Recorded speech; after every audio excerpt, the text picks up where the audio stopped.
नेताजी मुलायम सिंह यादव, लेकिन उनके साथ जो शब्द सबसे ज़्यादा जुड़ा रहा वो शब्द था धरती पुत्र।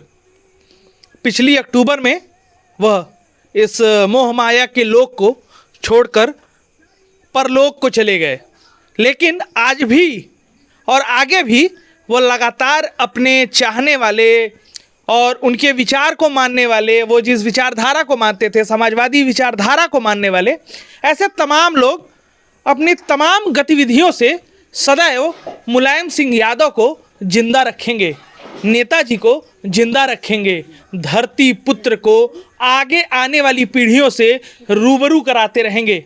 जी प्रणाम, मेरा नाम है प्रणव द्विवेदी शुभम और हम आजमगढ़ के लालगंज क्षेत्र में हैं और यहाँ पर मेरे जस्ट बगल में आपको कैमरा थोड़ा सा फोकस करके दिखाइएगा, नेताजी की आदमकद प्रतिमा है।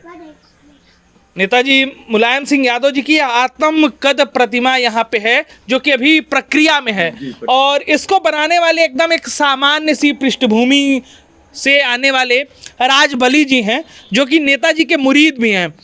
तो राजबली जी, सबसे पहले वो कौन सी बात थी जो दिमाग में आई कि हमको नेताजी की मूर्ति बनानी चाहिए?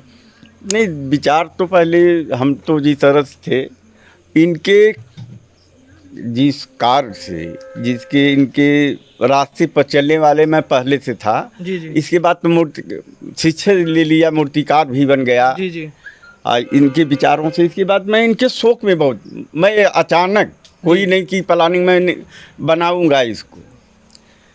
तो जब इसी तरह तो हमारे मैडम जी कहे कि अब तो अखिलेश अकेले हो गए। बस ऐसे होते होती बात तब ले सोचे कि तो मेरे दिमाग में कि ठीक अकेले नहीं होंगे। तो मैं एक पोर्ट्रेट तैयार किया, बनाना शुरू कर दिया। जब वो बन गई तो ठीक एकदम लगने लगे। तो मैडम वहीं बैठी थी तो कहीं नहीं ये मत बनाइए, खड़ी बनाइए। अरे मैं कहा खड़ी बनाना तो उसको इतनी लागत लगेगी, कहाँ से देंगे।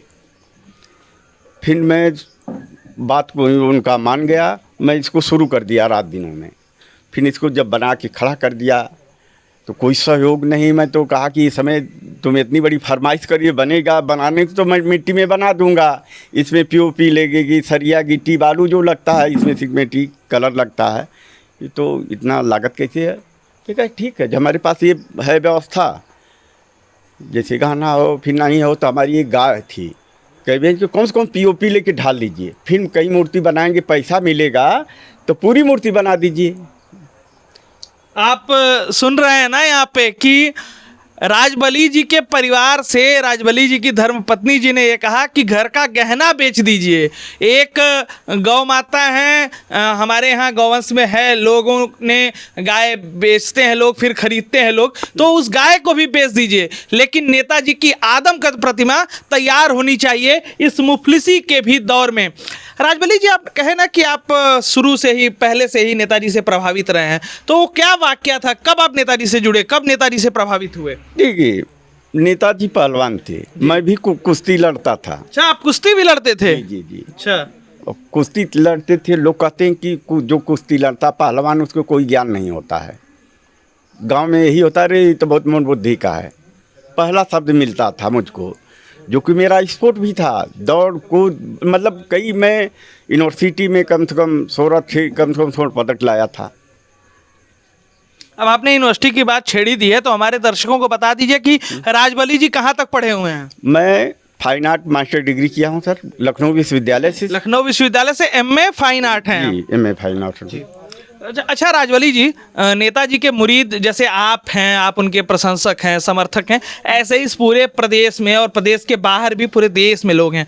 तो ये बताइए, अगर कोई चाहे कि वो भी, जैसे आपने ये मूर्ति बनाई हुई है, आपके पास तो भगवान ने वो हुनर दिया था, आपके अंदर वो प्रतिभा थी, आपने खुद बना दिया, लेकिन कोई चाहे कि अपने क्षेत्र में, अपने ज़िले में, अपने घर द्वार जहाँ भी उसकी अपनी ऊर्जा हो, वो इस तरीके की कोई प्रतिमा लगानी चाहे या उस तरीके की जिस तरीके से आपने हाफ पोर्ट्रेट बनाया हुआ है, तो वो लगवाने के लिए वो आपसे संपर्क करे तो बना के दे देंगे? नहीं, बना के दे दूंगा। बना के दे देंगे? बिल्कुल। तो आप में से भी कोई अगर नेताजी के मुरीद हों, उनके समर्थक हों, उनके अनुयायी हों, तो आप राजबली जी से चाहें यदि तो मूर्ति बनवा कर अपने क्षेत्र, अपने जवार में लगवा सकते हैं और नेताजी को आजीवन याद कर सकते हैं। देखिए, अभी आप जब बात कर रहे थे ना, थोड़ा सा हम और आगे बढ़ते हैं, इधर आते हैं, आइए।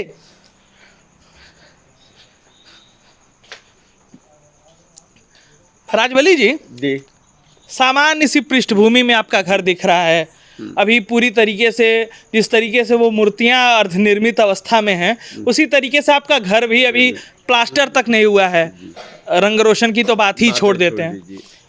इस दौर में जब आप खुद को बहुत ज़्यादा मजबूती में नहीं हैं, कितना कठिन है इस काम को करना?